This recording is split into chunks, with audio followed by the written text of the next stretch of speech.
Up first, we have Heike Salzer, who's going to speak first.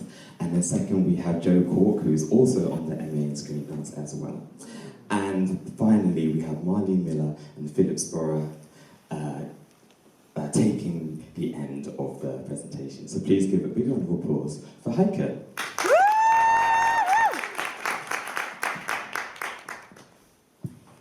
Thank you for the introduction and thank you for the invitation. Good morning, everybody. So my name is Heike Salzer and I'm a performer and a choreographer and a screen dance maker. And currently I'm based at the University of Wolverhampton in London. And I'm gonna have a 5-minute presentation talking about my work and giving a bit of context, which I'm gonna read a little bit to get it short and get my 5 minutes. And then I'm gonna show you a piece of work in the second part. So I'm going to talk about the subject of landscape and about the experience of being in landscape as the content and origin of my work. As a nomadic artist, my work is founded on a strong desire to travel and explore nature by foot without having a preconceived journey or preconceived destination. I'm a wondrous screen dance maker who considers walking, and in Lagerström's words, a deeply human activity, and that it recreates a sense of connection, both to oneself and to the environment. So that means in practice that I'm not scouting locations and sites for filming, but on our walks we find places that we explore through a visceral experience with space, so the somatic encounter through the body and through the camera. And this dialogue I experience as being a recipient of nature rather than a producer. So that means I feel like when I come to a particular site, it speaks to me rather than me putting something onto the site. So I'm dancing in relation to what information I gain from being in landscape. And this happens through an improvisational process. So we're trying to capture the atmosphere and the rhythm of places and developing embodied accounts of place. There's a desire for the extraordinary experience of the confrontation with the unforeseen. And as Kittelman and Gleis say and explain about wandering as an arts practice, which really spoke to me, being on the road in new ways not only allows you to gain impressions, to change your perspective and to keep an inner view, but also to let your creativity run its course. The freedom to make self-determined decisions about direction and speed at the time of unintentional wandering opens up the possibility of yielding to chance and opens up new spaces for reflection. So ultimately I'm interested in going into landscape for self-reflective encounter, capturing experience of that moment. And I do that usually with friends and companions. And here you see Annabelle, who is my co-director of the piece that I'm presenting for the two of us today, and unfortunately she couldn't be here today.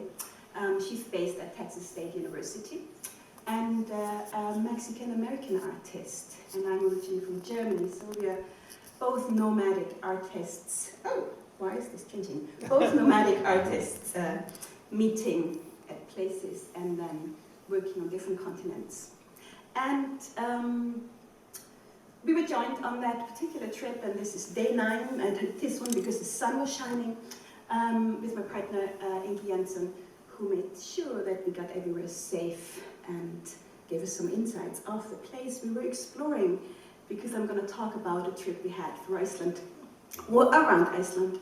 And in case you're not sure exactly where Iceland is, it's about 850 miles further up north from Scotland, northwest, close to the Arctic Circle.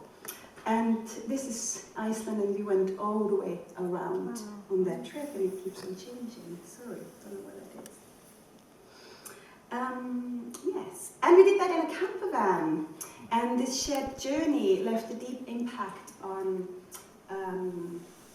us, on the reflection that we had, and a deep impact in then finally we edited the piece. So it's much more about the memory of the journey, how I then edit my work afterwards, than a preconceived idea of what this is going to be. Sorry, I don't know why it's doing this.